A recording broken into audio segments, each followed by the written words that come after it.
Hello everybody and welcome to Mrs. G's Storytime. We are reading the book I Needed a Neighbor by Patricia St. John with permission of Scripture Union. And we are on chapter 2. Merritt stood at the door of her home scanning the road. Away to the west the sun was setting in an angry red behind the house roofs, and her small brother was wailing for his supper. She had not felt frightened until now because after all the lines for food distribution were often long, and she had known that her parents might be away all day, but not as late as this. A small thrill of fear shot through her because anything could happen these days. Something was always happening, only you did not talk about it. Hunger, thirst, disappearance, sudden death, and the endless fog of secrecy. Things that must not be said, words that were only whispered, things that you overheard but must never know. It had become a way of life, and it was all right as long as you kept together. But today they had been apart, and night was falling swiftly, and her parents had not come home. She turned back to her brother, who was now roaring and beating the floor with his hands. But it was not much of a show because he was a delicate child who had little strength. There was still food to be brought into the government-held towns, but it was terribly expensive, and there wasn't too much of it. Yet today the news had circulated that the trucks were on the road, loaded with food and heavily protected by armed forces.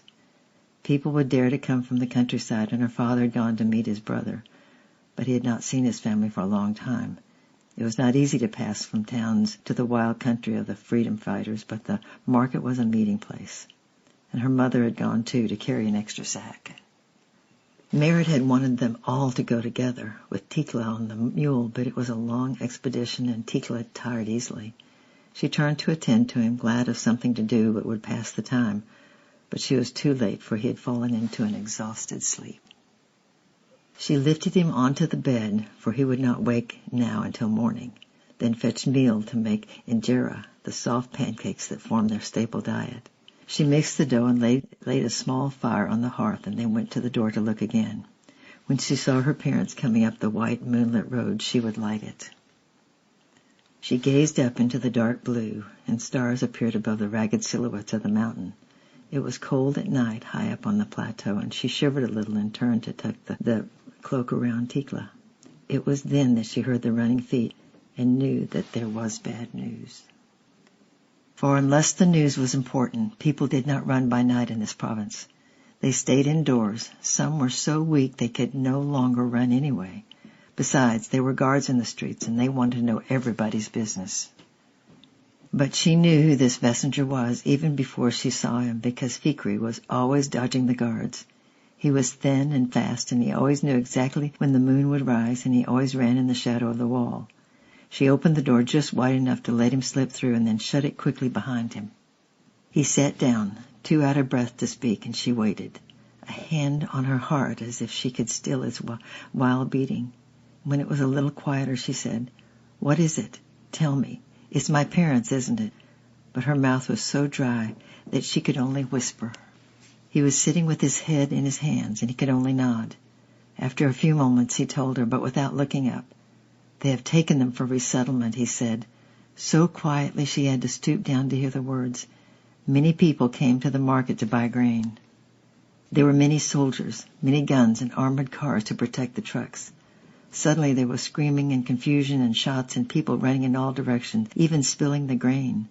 They were seized as they ran and pushed into the truck at gunpoint, men and women together. Many of them. I saw your parents crying out that they had left children at home, but no one listened. The doors were slammed and the trucks roared off. He stopped, and there was a long, long silence. Merritt did not faint or weep. Over the years, she and her people had learned patience and the art of survival. After a time, she said, "Do you know where they've gone?" "I think they have taken them to the coffee plantation," he replied. "They say there are harvest and rain down there, and there are fewer people, and they're not dying of hunger. They say some have gone on their own free choice. Perhaps one day you could go and find them." "They also say there are swamps and tsetse flies and mosquito fever," said Merritt dully. "Fikra, I can't stay here alone. We have got some grain stored and a little money. I shall take Tekla to my grandparents in the village, and we will go tomorrow night. It's a new moon and very dark, and we shall get past the military. I know the path over the mountain." He looked up alarmed. "No, Merritt," he said, "you cannot do that. If they see you traveling out on the territory, they will shoot. They will not wait to ask who you are or where you're going. Besides, there's a famine in the villages. They are still pouring into the shelter outside the town. If you escape the military, you will die of starvation. Come with me to my home, Merritt. We still have food stored, and my parents will look after you both." She shook her head slowly. At that moment, death seemed a merciful release, but only in the company of her own people. Her grandparents were old and very poor now, but they were flesh of her flesh and bone of her bone. Besides, she must tell him of her parents' disappearance. There was no one else to go. She held out her hand to Ficra. She was 14, and in another year he might have taken her as his bride. She knew that her parents had talked of it and even discussed the dowry, and she had been glad. She would rather have gone to Ficra than anyone else, but they would not talk of marriage any more now. It was just a case of surviving. He did not try to dissuade her, but his dark eyes were very sad. "You are fortunate," he said quietly. "You are right. Tomorrow is a new moon, and it will be very dark. Besides, my sister's husband is on guard, and I'll take you as far as the first village and be back before dawn. After that, there is only one mountain to cross, and the patrol dare not venture so far outside the city. You can travel by day and arrive before nightfall." They sat down together for a while, but at 14, grief cannot rob you of your sleep. Merritt leaned against the wall exhausted and closed her eyes. A moment later she was breathing deeply. Ficra laid her down on the mattress without waking her and stood looking down at her for a moment or two. She was beautiful. He had waited a long time for her, but now there was no future. She would die in the village as thousands of others had died, and he sighed and went out into the night. Merritt slept until morning when Tikla snuggled up to her and woke her. At first she wondered what was wrong, for the sun rising over the peaks streamed through the little window as usual, revealing the specks of dust, making her want to rise and clean the house. Then she realized that her mother was not moving round, and reality hit her like a crushing weight. It seemed easier to lie back and be crushed than to go on, but there was still Tikla. She got up and fetched the meal for their breakfast and lit the handful of firewood.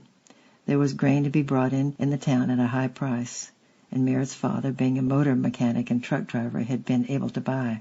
She knew where he kept his little store of money, and there was still a sack full of sorghum. Only it would not last for long. They must leave at once. Tikla, seeing the flame, white and dull in the sunlight, sat down cross-legged to wait for his breakfast and asked for his mother. But he was not distressed when she did not appear. Merritt, 10 years his senior, would do just as well. She took him in her lap while he ate, and explained that their mother had gone away, but that later on that day they would go and stay with Granny. He nodded happily, finished his food, and went to sit on the patch of sunshine on the step, lifting his face to the warmth and playing with a bag of pebbles. Merritt knew that he would stay there for a long time, and she started to get ready.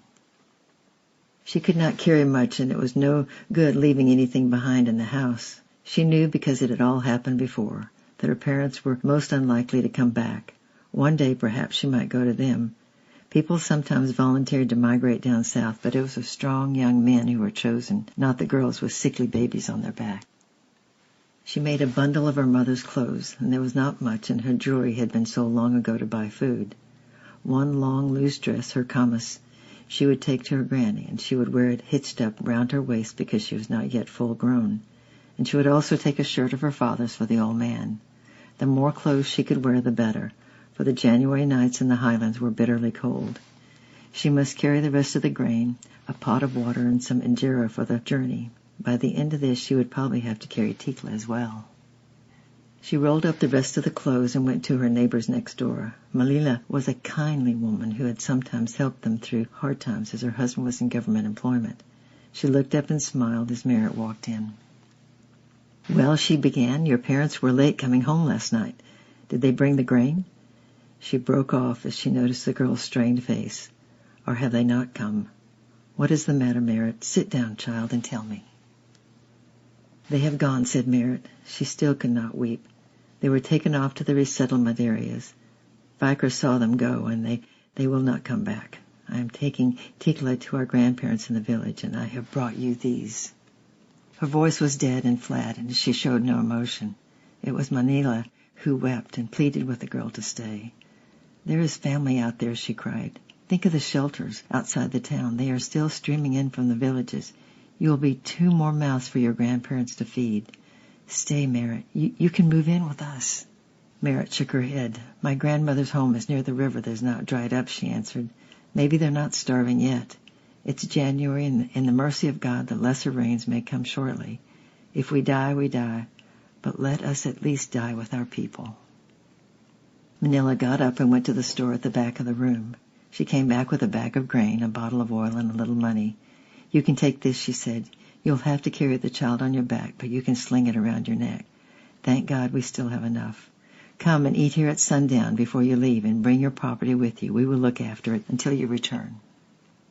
Merritt leaned against Manila for a moment or two and held her hand, and the pain in her throat and chest nearly choking her. The kindness had brought the tears near to the surface, but she must not weep yet. There was still so much to do, so much to plan, and to risk. Through the open doorway she could see that Tikli was becoming restless and looking round for her. She managed to say thank you, kissed Manila's hand, and left. She must spend the rest of the day cleaning the house, washing clothes, and preparing for the journey. Neighbors came in during the day to mourn her loss, but they spoke softly, for those events were not meant to be known and must be quickly forgotten. Besides, they had been told it was paradise down south where the coffee grew. Fair, cool weather, rain in abundance, and plentiful harvests and houses and food. Some had believed this and gone from choice. Someone suggested that Merrick should go to the authorities and ask to be taken too, but all agreed that a girl, fragile and small in stature, with a 4-year-old boy had no chance of acceptance. Besides, the South covered several provinces, and there was not knowing whether they would ever link up. The neighbors urged her to stay, offered help and care, but her mind was made up. When the real crunch comes, she thought, your eyes are open and you know. Living or dying, you cry out for your own. She glanced through the window where the shadows were lengthening and the sun would soon set behind the town. She was ready to go. Tomorrow we'll read chapter 3 and we'll find out about the journey. I love you, I'm praying for you, and we'll see you tomorrow. Bye-bye.